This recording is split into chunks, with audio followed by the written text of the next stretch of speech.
Assalamualaikum warahmatullahi wabarakatuh. Halo semuanya, saat ini Anda sedang berada di channel Nur Muhammad Mujib. Pada kesempatan kali ini, saya akan membawakan video pembelajaran tentang model pembelajaran kontekstual, yang dimana merupakan tugas dari mata kuliah pengembangan model dan strategi PBSI, yang diampu oleh Ibu Feni Nurpadilah MPD. Baik, tonton terus videonya sampai selesai. Selamat menyaksikan.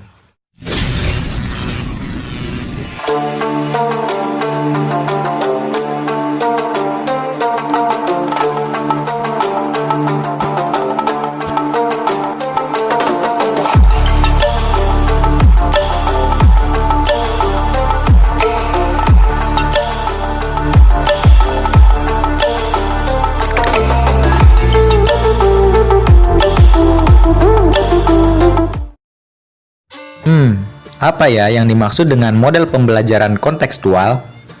Model pembelajaran kontekstual atau contextual teaching and learning merupakan model pembelajaran yang menekankan pada proses keterlibatan siswa secara penuh untuk dapat menemukan materi yang dipelajari, kemudian menghubungkannya dengan situasi kehidupan nyata, sehingga mendorong siswa untuk dapat menerapkannya dalam kehidupan mereka. Menurut Hull, dalam Crawford 2001, pembelajaran kontekstual dapat menggunakan 5 strategi, yaitu yang pertama, relating. Merupakan pembelajaran yang dilakukan dengan konteks dalam pengalaman hidup sehari-hari peserta didik, sehingga bagi mereka bukan merupakan hal yang baru. Yang kedua, experiencing. Adalah pembelajaran dilakukan melalui eksplorasi, discovery, dan inquiry, meliputi manipulatif, pemecahan masalah, serta kegiatan laboratorium. Yang ketiga, yaitu applying, merupakan pembelajaran di mana peserta didik dapat menerapkan konsep-konsep yang diperoleh ke dalam kegiatan sehari-hari. Lanjut yang keempat, yaitu cooperating, adalah pembelajaran yang dilaksanakan secara berkelompok untuk menyelesaikan permasalahan melalui sharing, diskusi, serta berkomunikasi sesama peserta didik. Yang terakhir, yang kelima, yaitu transferring, merupakan pembelajaran dalam konteks yang tersedia berdasarkan pengetahuan yang sudah diketahui peserta didik. Apa saja landasan pengembangan model pembelajaran kontekstual? Ada beberapa teori. Yang pertama, teori perkembangan Piaget. Menurut pandangan Piaget, seseorang mendapatkan kecakapan intelektual berhubungan dengan proses mencari keseimbangan antara apa yang dirasakan dengan apa yang dilihat sebagai fenomena baru yang dijadikan pengalaman dan persoalan. Kemudian berikutnya ada teori belajar penemuan dari Brunner. Brunner merupakan salah seorang ahli yang sejak awal tertarik pada budaya. Menurutnya, budaya berpengaruh terhadap pemikiran seseorang. Brunner menjelaskan bahwa budaya bukanlah entitas sederhana, melainkan suatu fenomena besar yang terdiri dari beberapa lapisan budaya dan subbudaya yang menunjukkan suatu lingkungan di mana seseorang berada. Bagi Brunner, hasil terpenting dari pembelajaran tidak hanya mencakup penguasaan konsep, kategori, dan prosedur penyelesaian masalah yang sebelumnya ditemukan oleh budaya, tetapi juga kemampuan untuk menemukan hal-hal untuk diri sendiri.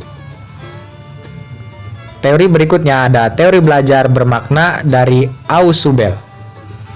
Teori belajar bermakna dikemukakan oleh David Paul Ausubel. Beliau menganggap setiap individu yang belajar harus menghubungkan pengetahuan baru dengan pengetahuan relevan yang sudah dimiliki sebelumnya, di mana pengetahuan baru tersebut harus berinteraksi dengan struktur pengetahuan siswa. Elemen terpenting dalam pembelajaran bermakna menurut Ausubel adalah bagaimana informasi baru tersebut dapat diintegrasikan ke dalam struktur pengetahuan yang telah ada. Teori yang terakhir yaitu teori belajar Vygotsky. Vygotsky menyoroti masalah pengetahuan yang dapat dimiliki oleh seseorang dari sudut pandang sosial budaya. Dia mengemukakan jalan pikiran seseorang dapat dipahami berdasarkan latar belakang sosial budayanya. Vygotsky mengungkapkan bahwa pengetahuan dan perkembangan kognitif seseorang berasal dari luar dirinya melalui interaksi sosial dengan lingkungannya. Konsep penting mengenai perkembangan kognitif seseorang menurut Vygotsky adalah hukum genetik mengenai perkembangan. Sebelumnya mohon hentikan video ini sejenak dan klik tombol subscribe berikut dengan tombol loncengnya, dan juga like apabila Anda menyukainya. Langkah-langkah model pembelajaran kontekstual. Sebagaimana model pembelajaran lainnya, model pembelajaran kontekstual memiliki tahapan tertentu yang dapat mempermudah guru dalam mengimplementasikannya. Model pembelajaran kontekstual memiliki 4 tahapan, yaitu yang pertama, invitasi. Pada tahap invitasi, siswa didorong untuk mengungkapkan pengetahuan awalnya tentang konsep yang dipelajari. Pada tahap ini, guru memberikan pertanyaan stimulus dengan memberikan pertanyaan yang problematik mengenai fenomena kehidupan sehari-hari, kemudian dikaitkan dengan materi yang dipelajari. Kemudian yang kedua yaitu eksplorasi. Pada langkah ini, siswa diberikan kesempatan untuk melakukan kegiatan menyelidiki dan menemukan konsep melalui kegiatan pengumpulan, pengorganisasian, dan penginterpretasian data dalam suatu kegiatan yang dirancang oleh guru. Siswa dapat berdiskusi dalam kelompok. Kemudian langkah yang ketiga yaitu penjelasan. Pada tahap ini, siswa diberikan kesempatan untuk memberikan penjelasan ataupun solusi mengenai apa yang sudah ditemukan dalam hasil observasi yang dilakukan. Langkah yang terakhir yang keempat yaitu pengambilan tindakan.